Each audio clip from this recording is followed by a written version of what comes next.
My encounter was something outside of a Navajo res by Jay the Dirty. It was 2010 and I was driving back home to Los Angeles from spending Christmas in Kentucky with family. I-40 all the way.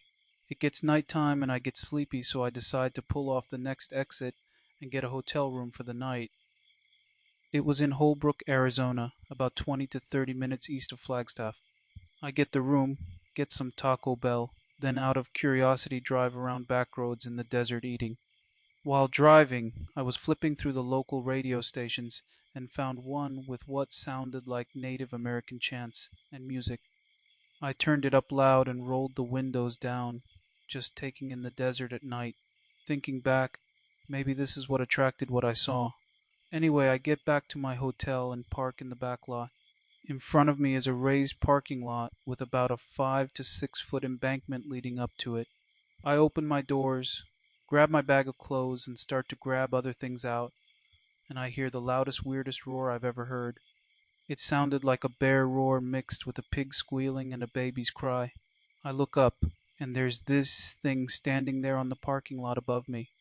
From what I could tell, it was at least 7 foot tall, maybe bigger.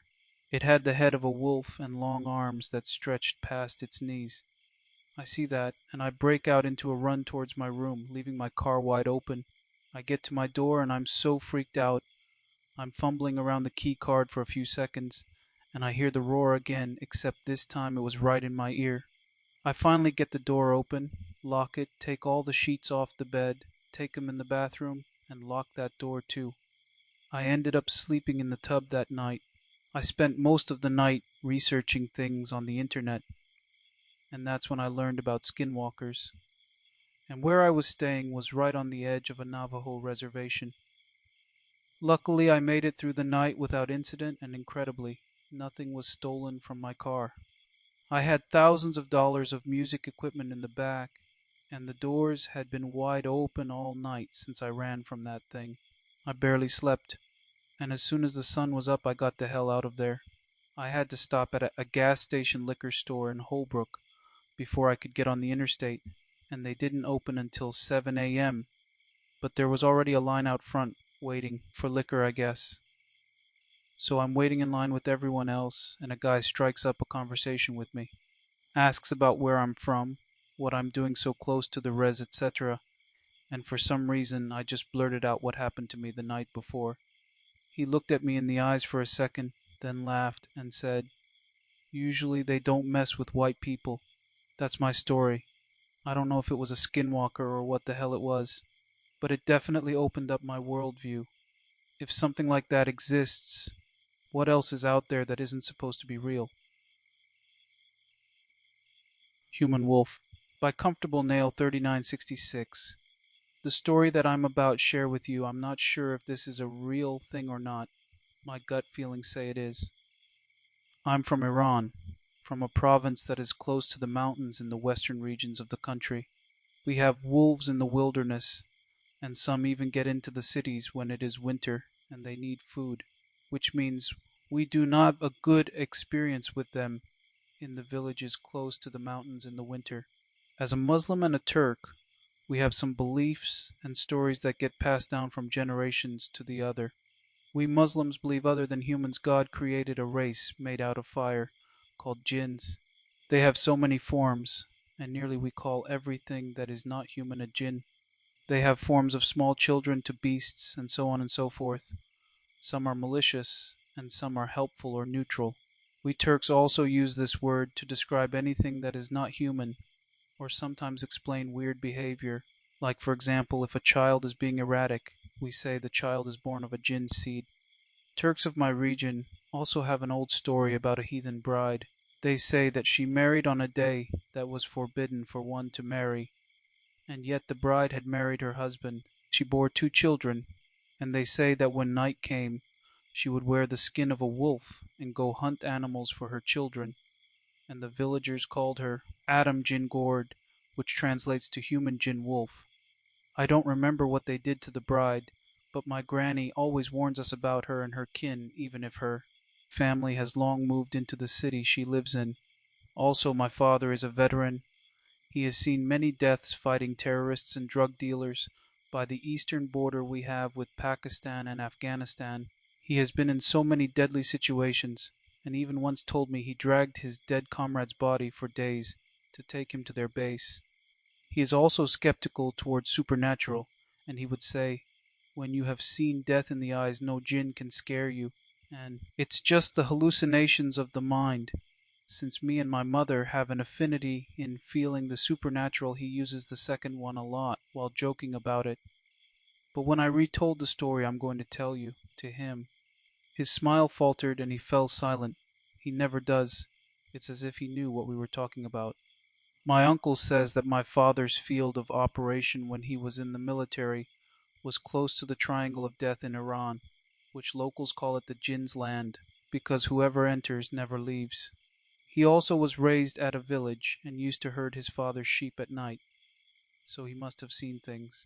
The story goes that one of my friend's cousin, who was a small child, had died because of a wolf's attack, which is not common, but it still happens.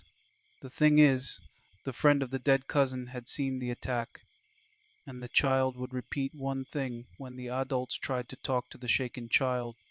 "Adam Jin Gord," he kept repeating. "The wolf stood on two legs, and was 2 meters tall," he said. We thought it was because the kid was shocked, and all that, but then we found out that the cousin's body was fully intact. No claw marks or bites at all, only a wound to his side and his liver was gone. The thing with liver, which we call the black liver in traditional medicine, is that we have so many stories of the liver being gone. Many villagers have lost sheep and cows fully intact with their liver being gone. I believe it was one of the Jinn that took that child's liver. Dark magic exists, and as long as there is man, there is one to abuse it. The significance of liver in magic is not clear to me, but the child is dead, and his friend still swears that he had seen a tall wolf on its hind legs, walking. Humanoid Encounter by Sir Ketz. So this recounting is a bit old, as this happened about 12 years ago in the late summer. I was 17 at the time, and tended to stay up later than one should when school was coming up the following mornings, and as such, I often got saddled with the ever exciting task of taking my mother's dogs out to do their business. Now, a bit of context. We lived out in a valley in the woods, not quite middle of nowhere, but you definitely couldn't see any neighbors, and it'd be a hike through the forest to reach them on foot, excluding the old road that wound along the bottom of the valley. I worked with my stepfather in a wood shop he had built on the land, and that was what we lived off of. Cutting boards, cabinets, wine racks, furniture, etc. We usually sold out of state, as there weren't too many affluent people buying wine racks and end grain butcher blocks out in the country. We had some big dogs that kept the coyotes and any strays away from our chickens, but my mom wanted the cutesy purse dogs. So when I say they were my mom's dogs, that's what I mean. The furballs were yippy little Pomeranians with food aggression and no sense of self-preservation. Regardless, I was the one taking them outside at 2 a.m. Now, normally they would strangle themselves at the ends of their leashes to get down the stairs faster, 'cause they loved running around at odd hours, like the little spazballs that they were. But this time I didn't even realize that they had not moved until I was the one tugging on the end of the leash. I looked back up, confused, and again tugged at their leash once or twice to get their attention, but they were stock still. They stood on the first and second step, completely frozen and staring off the side of the stairs and into the center yard, ears back, no sounds. The only movement was their micro-adjustments when I pulled at their collars. Now, our yard itself had a driveway that ran up to a garage that was connected to the woodshop, and the house ran perpendicular to that, forming a sort of disconnected L shape, with the veritable wall of woods all around that clearing. It formed something almost like a courtyard in the middle, and that was lit at all hours of the night by the woodshop's floodlight. All that to say, it wasn't at all dark, obscured, or eerie when I finally followed the line of sight of these two normally spazzy dogs. Standing in the middle of the gravel, right in the light, and beside our old firewood pile, was something. It looked human at first, It was certainly humanoid. Bipedal, clear head and shoulders, no body hair. Completely naked. It was like putting a puzzle together in slow motion. My brain didn't quite realize what it was looking at first, and just assumed human shape. No immediate alarm bells, despite how seeing a naked man standing in our driveway should have triggered something. I blame shock, or maybe the lack of time to process. Either way, in the couple of seconds I stared, I started to pick out all the abnormalities. It didn't look like it had ears or hair, like at all. It was completely bald. That was the first thing I noticed, since it was facing away and slightly diagonal from me. It appeared to be wringing its hands and staring off into the forest past the woodshop's tin roof. It almost looked nervous, though I never saw its face. It didn't appear to have noticed me, or if it had, it didn't seem to care at that point. It wasn't like I was quiet. The front door was anything but silent, and I had clomped down the stairs with all the grace of a drunken moose, cooing saccharine babies speak to the dogs to cover up the underlying insults, something akin to, "Hurry up, you furry little shit machines." Then it was the skin I noticed. It looked pale and bluish, though the color might just been from the shop light, and it was weirdly shiny, like frog skin or a waterlogged corpse. Then the torso as my eyes made their way down. It was too short, like the proportions were off, and after registering it, it was also shaped wrong. Have you ever seen a scrawny dog or cat that gets soaked in water or shaved? How their torso is elliptical front to back instead of side to side like a person's? Its torso was shaped like that. It was bony in that same strange way too. Not malnourished, just like an animal. And finally, the thing that kick-started my brain back up. The legs. They bent the wrong way. I apparently would be the person who dies in a horror movie, because my immediate knee-jerk reaction after staring at this thing was to step off the stairs towards it, squinting as if that would help me understand this biological puzzle before me. The moment my foot hit the ground, its back shot up straight. It reminded me of when a rabbit hears something and just bolts upright with its ears up, scanning for danger. And then, before I could even lift my other foot, it was just gone. No poof, no fade, I didn't even blink my eyes. It just was there one moment and then gone the next. As soon as it was gone, the dogs simply returned to normal and wandered down the stairs to do their business. I'm not sure if it was never a threat, or if the little balls of fur were just especially stupid. I'm not ashamed to say that I may have cut their nighttime stroll a bit shorter than normal that evening. I spent a while just calling it Bunny Man, sticking with the theme of things like Mothman and Slenderman. I know, very creative. I had picked the name because, between the inverted legs and its mannerism, it had indeed reminded me of a rabbit, with the legs resembling a bunny's haunches. Anyways, I never saw it again since then. I know that's a bit anticlimactic, but I figured I'd share my encounter. A shapeshifter slept beside me when I was a child, by PBN 222. When I was around 6, my brother and I would spend days over my family's friend apartment while they worked long shifts. My brother, being older than me, got to stay up and watch scary movies with the family friend, while my bedtime was 9 p.m. I remember one particular night there was a violent storm outside, and I was sent to sleep alone in the dark bedroom. I could clearly hear the horror film through the wall, and combined with thunder, I was immensely frightened, so much so it hurt my chest, physically pained me. The lightning casted shadows on the wall from the window, and the screams of horror from the film only worsened the situation. I was so afraid I got up and asked my brother to come stay by me till I fall asleep, which he of course refused. Once back alone in the dark room, I hid under the covers and almost began to cry. I was absolutely terrified.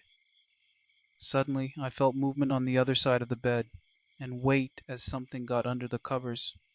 I was so relieved I started crawling under the blankets to get closer to them, yet every time I got closer they moved away, which left me confused. I lifted my head out the covers and saw someone the same size as my brother under the blankets. I stared at him for a while, not because of suspicion, but just letting my eyes adjust to the darkness. After a long moment he told me to go to sleep in a very kind tone, and that I can't come near him. His voice was just like my brother's, but he sounded much kinder. Very soothing. I said okay and laid back down. Having him with me brought my soul at ease, and without another fuss I went straight to sleep, happy. The following morning I thanked my brother for coming to stay with me as opposed to watching the movie. He asked what I was talking about. Confused, I told him about the previous night and him keeping me company till I fell asleep. For some reason this annoyed him, and he told me it wasn't him because he didn't go to bed till 2 hours later. At the time I didn't think much of it, just made note and went on with my life. Through the years I've come to reflect on it more, and have now come to realize something far more unusual was afoot that night, perhaps even paranormal. Yet whatever that thing was, I am forever grateful for its compassion. I only wish it had appeared again to comfort me at other frightening instances I've encountered throughout my life. Shadow Encounter by Djinn's Midnight Cafe. I often wonder why children are the ones who seem to possess the sight to see ghosts. I, too, had a ghostly encounter when I was younger. Fortunately, that sensitivity has since faded. I must have been about 10 years old when my family and I went to do a major cleanup at my mom's house. It was due to be rented out soon, and it had been vacant for quite some time. It's a pretty old house, probably around 10 years. Before we even began, my aunt, who was also there to help, started throwing handfuls of rock salt all over the house. My mom sternly told me to stay quiet, but my curious mouth itched. I couldn't help but ask loudly, "What is Auntie throwing?" My mom just glared at me, maintaining her silence, and that was enough to shut me up. Our family is of Chinese descent, and we are a pretty superstitious bunch. My aunt continued her ritual, scattering salt from the first floor, in the living room, in the kitchen, in the storeroom, then moving upstairs to each of the bedrooms, even the bathrooms and the balcony. And guess who was designated to clean up all that salt? The only free labor available. So broom in hand I started sweeping up the salt. I worked my way up from the first floor, and as I reached the middle of the stairs connecting to the second floor, I felt something watching me. When I turned, I saw it. A tall, shadowy figure stood by at the doorway of the middle bedroom. Upstairs, there were 3 bedrooms. The master on the left, another on the right, and the one I saw was the middle one. The curiosity got the better of me, and I decided to walk up to the second floor. I'm still puzzled as to why I decided to go up. Why'd I walk straight into that bedroom? Perhaps it was bravery, but more likely it was just stupidity. When I stepped into the room, I found nothing. Just a space filled with stagnant air, thick with enough dust to make anyone sneeze. The windows were tightly shut, offering no ventilation whatsoever. There was only a double-decker bed, and dust particles danced lazily in the air, illuminated by the afternoon sun streaming through the window. Then I decided to leave. But the moment I turned around, a loud bang hammered through my ears. Shocked, I saw the door shut itself with force. Mind you, there was no wind, nobody else lived in this house, and I was completely alone on that floor. At that moment my heart pounded so heavily it felt like it would burst from my chest. Most people might instinctively open the door and run, but I wasn't in the right state of mind to even think. I just froze, standing like a statue for a good few minutes. Then slowly I reached out to open the door, but I couldn't open the damn door. Trapped, I started to panic, shaking the knob crazily. This might sound funny on hindsight, but the reason I couldn't open it was probably because I was pushing in the wrong direction. I was supposed to pull the freaking door, but doesn't explain why the heavy old wooden door slammed shut on its own in the absence of any wind. Once I finally managed to open it, I leaped down the stairs in what felt like 3 hops, rushing straight to my mom. Luckily I didn't pee myself or anything, but I was so scared. I never told my family, and those who rented the house after the incident were fine. To this day, I still don't know what I saw there. Maybe it was real, or perhaps it was just a child's overactive imagination. Luckily, as I grew older, I rarely ever encountered any strange entities.